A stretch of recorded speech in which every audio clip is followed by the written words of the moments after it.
أحب الوفاء بشتى الصور، أحب الوفي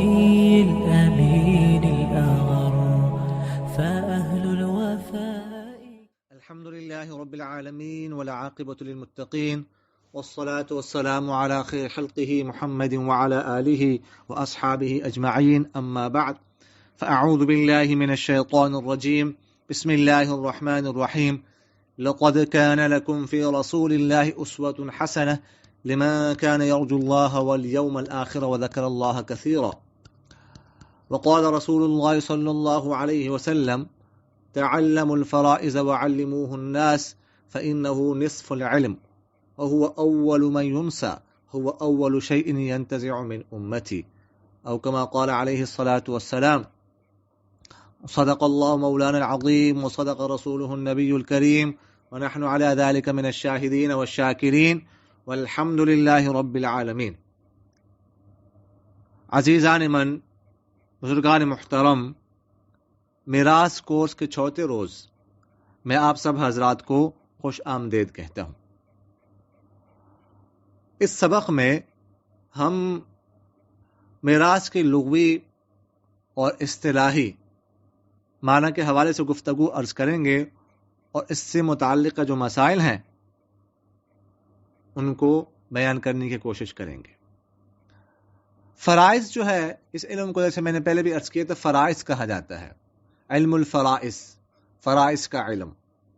فرائض فریضتن کی جمع ہے، تو فریضتن کہتے ہیں ایک مقرر اور طے شدہ حصہ، اور فرائض جو ہے اس کی جماعتی ہے، یعنی حصے، ایک سے زائد حصے۔ یہ تو فریضتن یا فرائض کی تعریف تھی۔ اس کے بعد بنیادی طور پر جو ہے اس میں جو بنیادی چیز ہے وہ ترکہ ہے، میراث، جس کو میراث کہا جاتا ہے، ترکہ کہا جاتا ہے۔ تو ترکہ میراث ایک چیز ہے، اس کی تعریف کیا ہے؟ تو ترکہ یا میراث کہتے ہیں وہ مال جو بوقت انتقال میت کی ملکیت میں ہو اور کسی غیر کا حق اس کے عین کے ساتھ متعلق نہ ہو، یہ اس کی تعریف ہے۔ وہ مال جو بوقت انتقال میت کی ملکیت میں ہو اور کسی غیر کا حق اس کے عین کے ساتھ متعلق نہ ہو۔ تو یہ جو ہم نے ترکے کی تعریف کی ہے، اس سے خاص کر تین چیزوں کا جو ہے نا علم ہوتا ہے، اور ان تین چیزوں کا پایا جانا ضروری ہے۔ پہلی چیز تو یہ ہے کہ جو مال میت کی ملکیت میں ہو صرف اس میں میراث جاری ہوگی۔ جو مال میت کے قبضے میں ہو لیکن ملکیت نہ ہو تو اس میں میراث جاری نہیں ہوگی۔ مثلا میت کے پاس زندگی میں کسی نے کوئی چیز امانت رکھوائی ہوئی تھی، اور اس پر قبضہ تو ہے لیکن ملکیت نہیں ہے، ٹھیک ہے۔ اسی طرح کسی سے کوئی چیز مستعار لی ہوئی تھی،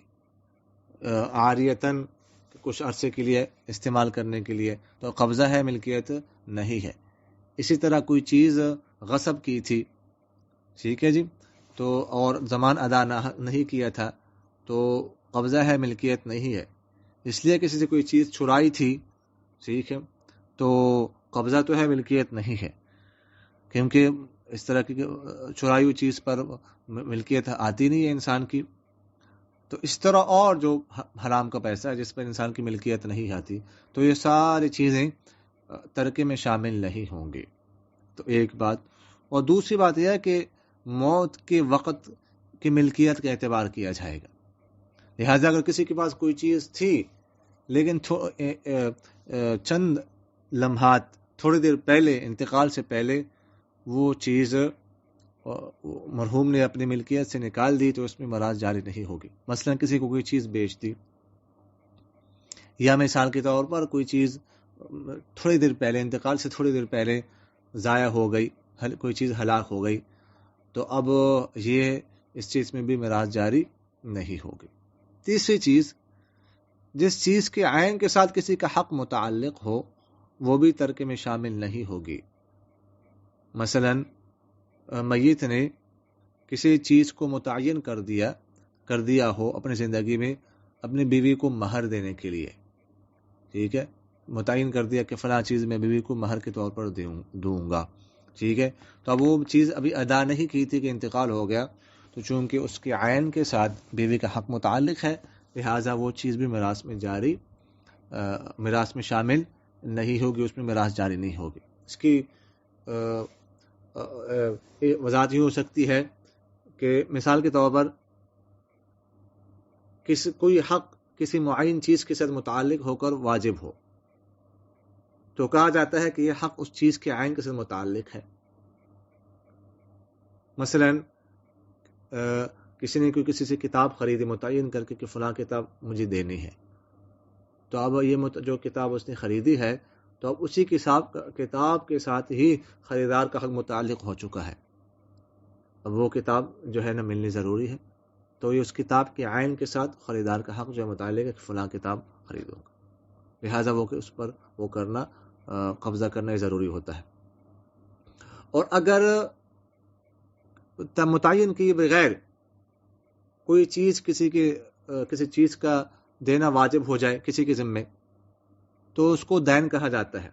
مثال کے طور پر کوئی کتاب خریدی ہے 100 روپے کی، تو اب وہ 100 روپے دینا ہے، لیکن 100 روپے متعین نہیں ہوتا۔ اگر کوئی متعین کر بھی دے کہ میں نے فلاں نوٹ آپ کو دینا ہے، پھر بھی وہ نوٹ متعین نہیں ہوتا، لہذا کوئی چیز بھی جو ہے وہ اس کو دی جا سکتی ہے۔ مثلا مرحوم نے کوئی چیز خریدی تھی 100 روپے کی اور کہا تھا کہ میرے بٹوے میں یہ نوٹ جو ہے یہ آپ کو دوں گا میں، اس کے بعد انتقال ہو گیا، تو اب وہ نوٹ دینا ضروری نہیں ہے، اس کو دین کہا جاتا ہے، کوئی اور نوٹ بھی دیا جا سکتا ہے۔ مختصراً جو ہے یہ میں نے آپ سے عرض کیا۔ اب جب مرحوم کا انتقال ہو جائے تو اس وقت جو کچھ بھی ملکیت میں ہو وہ سب کچھ جو ہے وہ میراث میں شامل ہو جاتا ہے، چاہے وہ نقدی ہو، ٹھیک ہے، چاہے جو ہے وہ گھر کا فرنیچر ہو،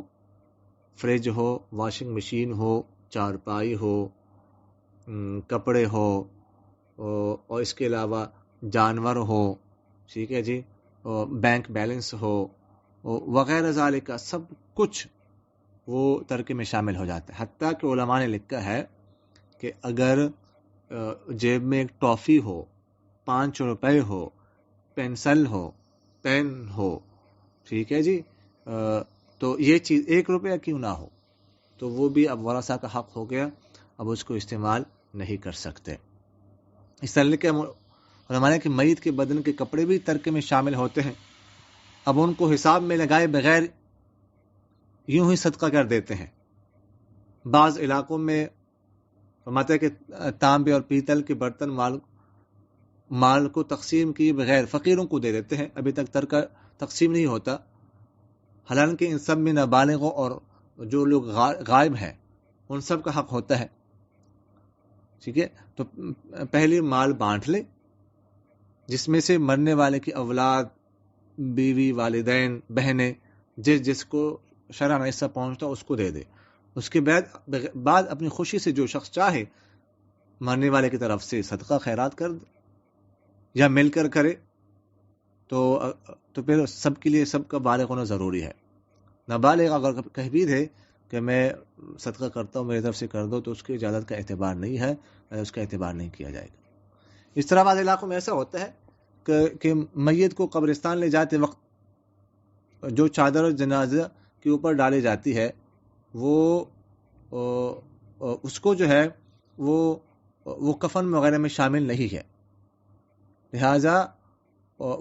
اس کو میت کے مال سے خریدنا جائز نہیں ہے، وہ مشترکہ مال ہے، ٹھیک ہے، کوئی شخص اپنی طرف سے خرچ کر دے تو الگ بات ہے، لیکن ایسا جو ہے اور ایسا کوئی نہیں کر سکتا۔ بعض علاقوں میں ایسا ہوتا ہے کہ کفن کے لیے کوئی کپڑا خریدا ہے، زیادہ خریدتے ہیں اور امام وغیرہ کو گفٹ کر دیتے ہیں، یا ترکے سے وہ چادر وغیرہ خریدتے ہیں وہ بعد میں کسی کو گفٹ کر دیتے ہیں، تو یہ بالکل جائز نہیں ہے اور یہ ورثہ کا حق ہے، ان کو ملنا ضروری ہے۔ بعض جگہ میت کے غسل کے لیے نئے برتن خریدے جاتے ہیں، پھر ان کو توڑ دیا جاتا ہے پہلے تو نئی برتن خریدنے کی ضرورت نہیں ہے، کیونکہ گھر کے موجود برتنوں سے غسل دیا جا سکتا ہے. اگر خریدنے کی ضرورت پڑ جائے تو توڑنا جائز نہیں ہے. ٹھیک ہے. اور تو پہلے تو اس میں مال ضائع کرنا ہے، اور پھر ان سے یتیموں کا اور جو ابھی تک جو غائب لوگ ہیں ورثہ، ان کا حق متعلق ہوتا ہے، تو ان کی اجازت کے بغیر ایسا کرنا جائز نہیں ہے. اور اسی طرح ایک اور مسئلہ جو ہے وہ ذہن میں رکھیے گا کہ جب کوئی شخص کسی شخص کا انتقال ہو جائے تو اس کا جو ترکہ ہے میراث ہے، اس سے آپ مہمانوں وغیرہ کی ضیافت وغیرہ دعوت نہیں کر سکتے.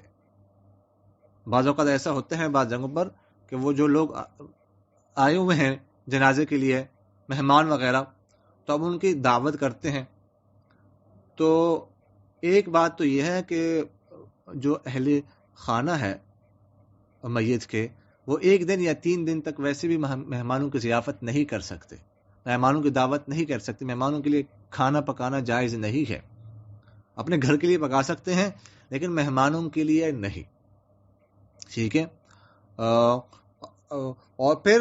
میت کے ترکے سے، ایک تو ویسے جو ہے نا دعوت کرنا درست نہیں ہے، ضیافت کرنا، اور پھر میت کے ترکے میراث سے کرنا، یہ تو اور بہت بڑا گناہ ہے. کسی بھی صورت میں جائز نہیں ہے. البتہ اگر کسی نے باہر سے کوئی رشتہ داروں نے، بعض علاقوں میں ایسا ہوتا ہے کہ رشتہ دار بھیج دیتے ہیں کھانا، دیگ وغیرہ بھیج دیتے ہیں، تو پھر اس سے اہل خانہ بھی کھا سکتے ہیں، پسماندگان بھی کھا سکتے ہیں، اور جو مہمان ہوتے ہیں وہ بھی اس سے کھا سکتے ہیں. ان کے لیے بھی کھانا جائز ہے، اس میں کوئی حرج نہیں ہے. اسی طرح اگر مرحوم نے، میت نے کسی سے کوئی چیز خریدی تھی لیکن ابھی تک اس پہ قبضہ نہیں ہوا، نہ ہی قیمت ادا کی تھی، خریدی فوراً جو ہے اس کے بعد انتقال ہو گیا، تو اب یہ جو چیز ہے یہ چیز میت کے میراث میں شامل نہیں ہے، لہٰذا اس میں میراث جاری نہیں ہوگی. اب یہ ورثہ ہی نہیں کہہ سکتے کہ چونکہ ہمارے والد صاحب نے خریدی تھی وہ چیز ہمارے حوالے کر دے اور یہ قیمت لے. نہیں، اب وہ چیز بائے کے پاس رہے گی اور جو قیمت اس کی ہوگی وہ ترکے میں سے شامل ہو جائے گی. اسی طرح جو ہے میں مختصراً بعض پینشن جو ہے وہ حکومت کی طرف سے سرکاری فنڈز ملتے ہیں شخص کو، تو اس کے انتقال کے بعد ان فنڈز کا کیا حکم ہے، تو میں مختصراً آپ کو عرض کر دوں. ہو سکتا ہے کہ ہم آگے جا کے اگر ہم ٹائم مل گیا تو ہم تفصیلاً اس میں گفتگو عرض کریں کہ کون سے فنڈ جو ہے کس طرح شامل ہے کس طرح شامل نہیں ہے. لیکن خلاصہ میں عرض کر دیتا ہوں کہ کون سے سرکاری فنڈز ترکے میں شامل ہیں اور کون سے شامل نہیں ہیں. 3 قسم کے فنڈز ترکے میں شامل ہوتے ہیں. پہلے جو ہے پراویڈنٹ فنڈ جو ہے یہ ترکے میں شامل ہوتا ہے، لہٰذا اس میں میراث جاری ہوگی. اور دوسرا فنڈ سروس گریجویٹی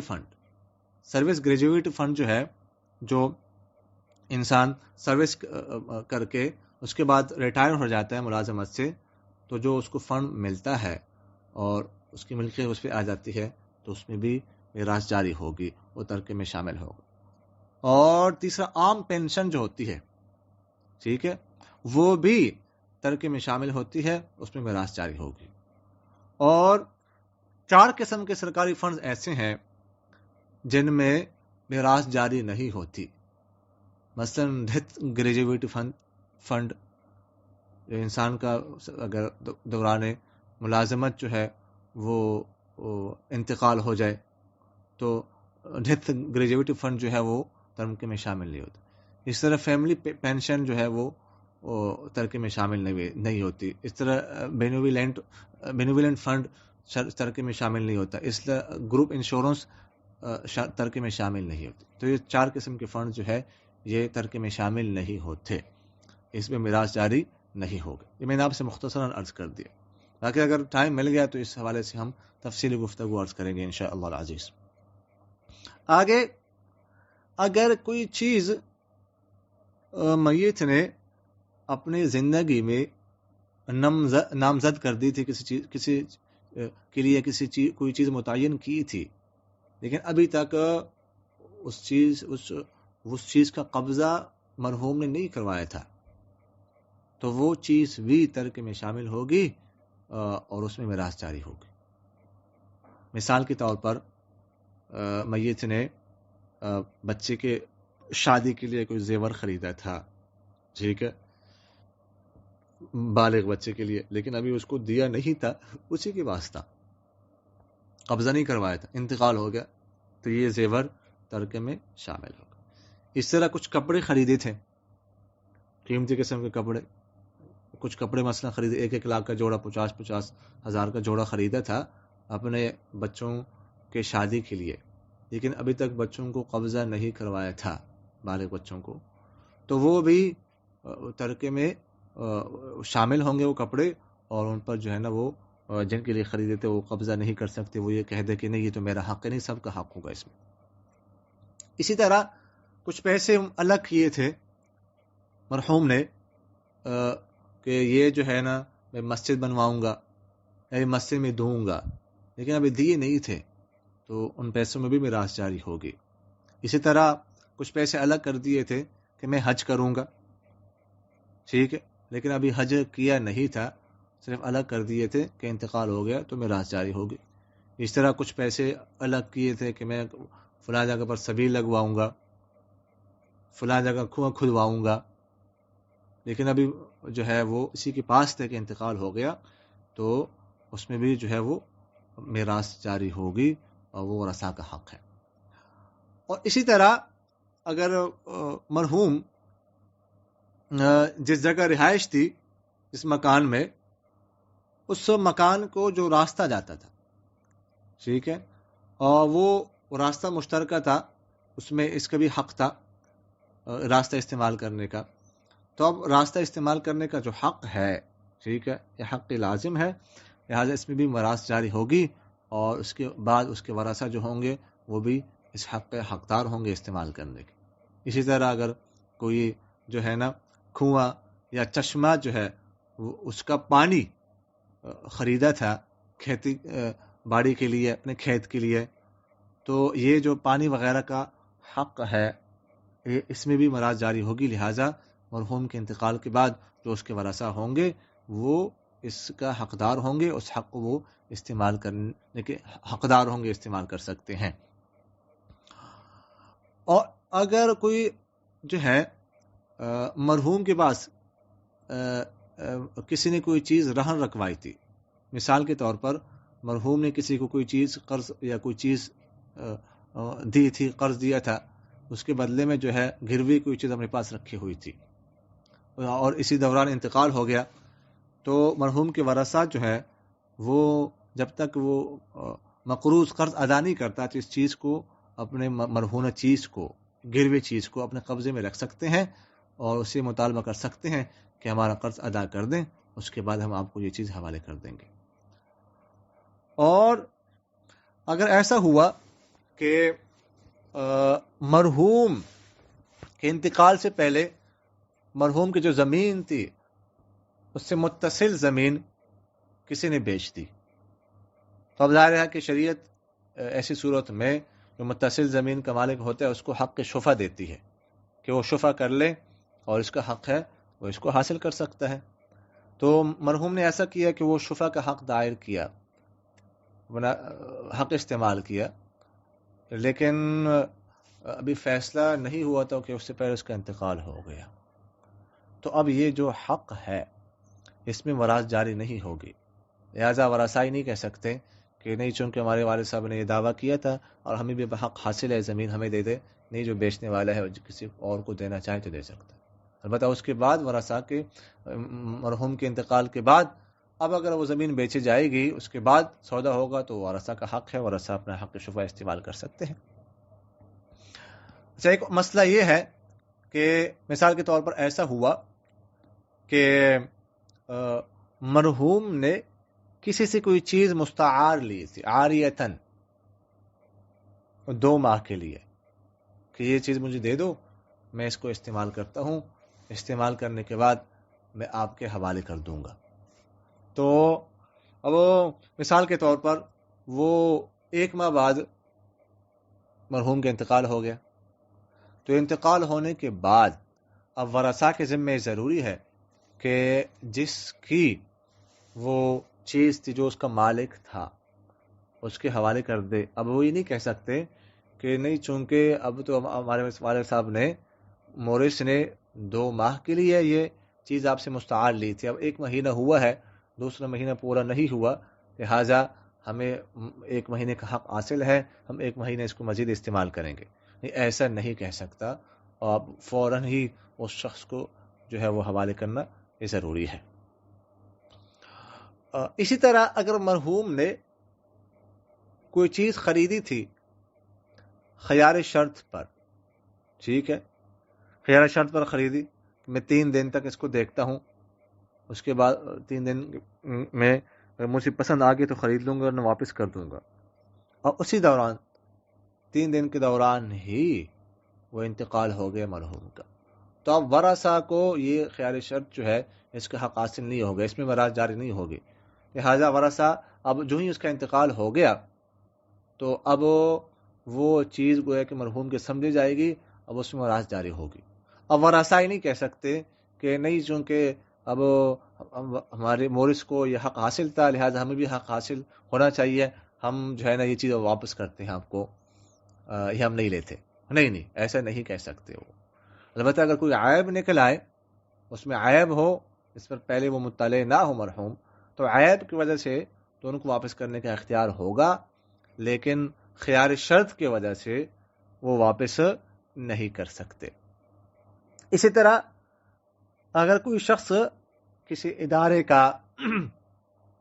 کسی مدرسے کا، کسی مسجد کا متولی ہو تو اور اس کے بعد اس کا انتقال ہو جائے تو یہ جو حق کی تولیت ہے، متولی ہونے کا حق ہے، تو علماء فرماتے ہیں کہ اس پہ بھی میراث جاری نہیں ہوگی، اس پہ بھی میراث جاری نہیں ہوگی. اب وہ جو انتظامیہ ہے، ادارہ ہے، اب ان کی مرضی ہے کہ جس کو وہ بنانا چاہے، کیا نام، متولی بنانا چاہے کسی اور کو جو اہل ہو تو اس کو وہ بنا سکتے ہیں. لہٰذا ضروری ہے کہ مرحوم کے بیٹے وغیرہ کو ہی متولی بنا دیا جائے. تو یہ میں نے آپ کے سامنے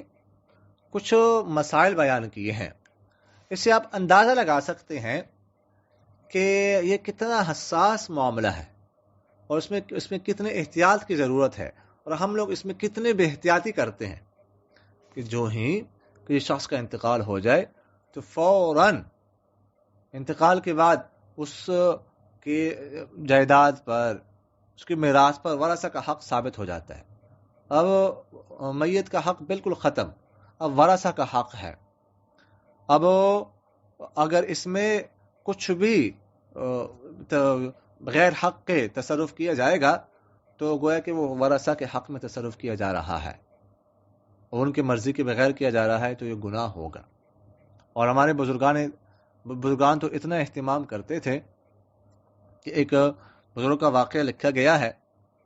کہ وہ بزرگ ایک دفعہ ایک شخص کے پاس گئے، ایک شخص بیمار تھے تعزیت کے لیے، تو وہ بزرگ ادھر بیٹھے ہوئے تھے کہ تعزیت کر رہے تھے کہ اچانک ہی وہ مریض شخص کا انتقال ہو گیا. تو وہ انتقال سے پہلے وہ چراغ جل رہا تھا، جب بزرگوں کے پاس گئے تو چراغ جلایا ہوا تھا، چراغ جل رہا تھا. تو اسی دوران اس مریض کا انتقال ہو گیا.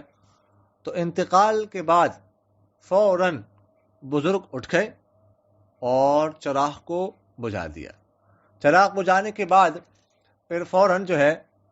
اپنے پیسوں سے تیل منگوایا، کسی کو پیسے دیے، تیل منگوا کر اس چراغ میں ڈالا اور اس کے بعد پھر اس چراغ کو روشن کیا، چراغ کو جلایا. تو کسی نے اس سے وجہ پوچھی کہ آپ نے ایسا کیوں کیا، پہلا چراغ بجھا دیا اور یہ چراغ، پھر اس کے بعد تیل منگوایا، اپنے پیسوں سے ڈالا، چراغ جلایا. تو وہ لوگ فرمانے لگے کہ جب تک یہ شخص زندہ تھا تو یہ چراغ اس کی ملکیت میں تھا، چراغ پر اس کی ملکیت تھی، اور اس کی روشنی استعمال کرنا درست تھا کیونکہ وہ استعمال کر رہے تھے، اس کی مرضی سے استعمال ہو رہا تھا، تو گویا کہ ان کے وہ مرحوم کے استعمال میں تھا. اب یہ شخص اس دنیا سے رخصت ہو گئے، تب مرحوم کے ہر چیز میں ورثہ کا حق ثابت ہو گیا. لہذا اب وہ وارثوں کی اجازت سے ہی ہم یہ چراغ استعمال کر سکتے ہیں. ان کی اجازت کے بغیر ہم یہ چراغ استعمال نہیں کر سکتے. اور فرمایا کہ چونکہ سارے ورثہ ادھر موجود نہیں ہیں اور ان کا حق اس پر ثابت ہو چکا ہے، تو اسی لیے ہمارے لیے چراغ استعمال کرنا جائز نہیں تھا. اس لیے میں اس کو بجھا دیا اور اپنے پیسے سے تیل منگوا کر اس میں ڈالا، تاکہ اب یہ ہمارے پیسوں سے جلے، ورثہ کا حق اس میں جو ہے وہ استعمال نہ کیا جائے. تو اب اس سے آپ اندازہ لگا سکتے ہیں کہ یہ کتنا حساس معاملہ ہے.